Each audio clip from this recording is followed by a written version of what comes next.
Lors de ma dernière vidéo, je vous avais annoncé que je vous présenterai les attache-cas. En fait, non. J'ai plutôt décidé de vous présenter les cloches Siemens.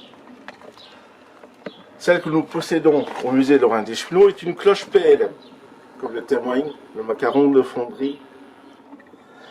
Elle nous a été gracieusement et gentiment offerte par l'AFRNB, c'est l'amicale ferroviaire de la région du Mont-Blanc.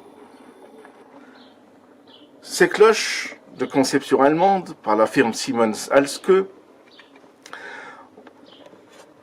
ont été largement répandues sur l'ensemble du réseau en France. Celle-ci, en particulier, elle a été fabriquée par Breguet. Elles sont apparues à partir de 1865 sur la Compagnie des chemins de fer du Nord. Et très vite, toutes les autres compagnies les ont installées. Quelles étaient leurs fonctions? Ces cloches servaient à annoncer un train aux différents passagers niveaux, petits postes ou haltes, situés entre deux gares. Lorsqu'un train partait de la gare, les chefs de sécurité, de service ou de gare appuient un certain nombre de coups sur le bouton poussoir. Les gardes-barrières, entendant la cloche sonner, savaient qu'ils disposaient d'un certain temps, plus ou moins long, pour fermer les barrières de passage à niveau. Il serait beaucoup trop long de détailler la liste de signaux à disposition. Pour les plus courants, c'était une annonce de train de sens impair, de sens pair, une dérive, de contresens, etc. D'ailleurs, lors du contrôle de connaissances sécuritaires des gardes-barrières, les chefs de district demandaient à faire des annonces contradictoires. Cela leur permettait d'apprécier en direct l'attitude du garde-barrière. Leur fonctionnement, lorsqu'on appuie sur un bouton poussoir, cela envoie un courant électrique dans l'électroaimant. Ce dernier libère un hoquet bloquant une roue dentée. Cette roue dentée est reliée à un cylindre sur lequel s'enroule un câble avec un lourd contrepoids. Celui-ci, se trouvant libéré à son tour, descend dans la colonne et libère un tympan qui vient frapper la cloche. Voici la démonstration.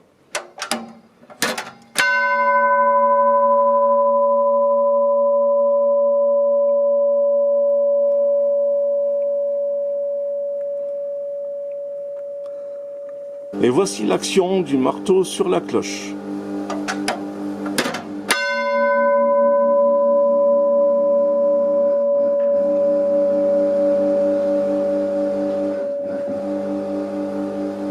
Bien évidemment, à intervalles réguliers, il faut que l'employé remonte le mécanisme à l'aide d'une manivelle.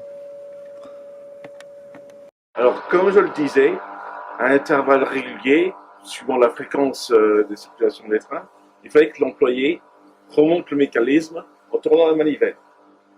Ici, une aiguille qui indique la position du contrepoids.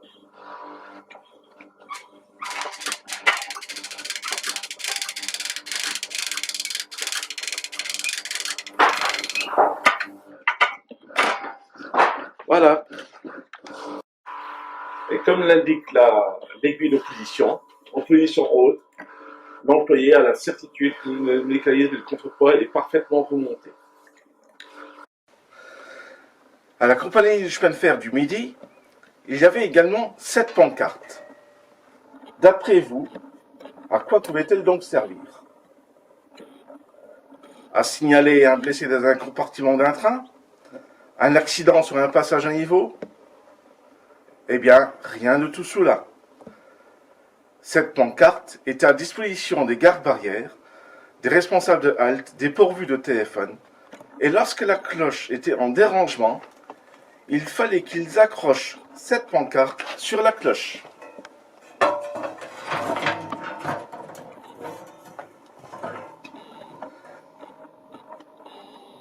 Au passage du train, le mécanicien la voyant devait s'arrêter à la première gare ouverte pour indiquer qu'à tel passage à niveau, il y a un dysfonctionnement de la cloche d'annonce.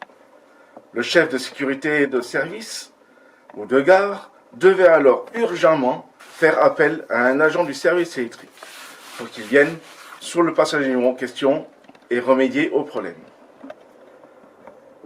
D'ailleurs, savez-vous comment ont été surnommés les agents du service électrique? Les sonneurs de cloche. Car lors des opérations d'entretien, de réparation, une fois le travail effectué, il fallait qu'ils vérifient le bon fonctionnement. De ce fait, ils faisaient sonner les cloches. Voilà, j'espère que ce thème vous a plu. La prochaine vidéo sera consacrée aux attaches K comme promis. Je vous dis à très bientôt. N'hésitez pas à partager, à laisser un commentaire si vous le souhaitez.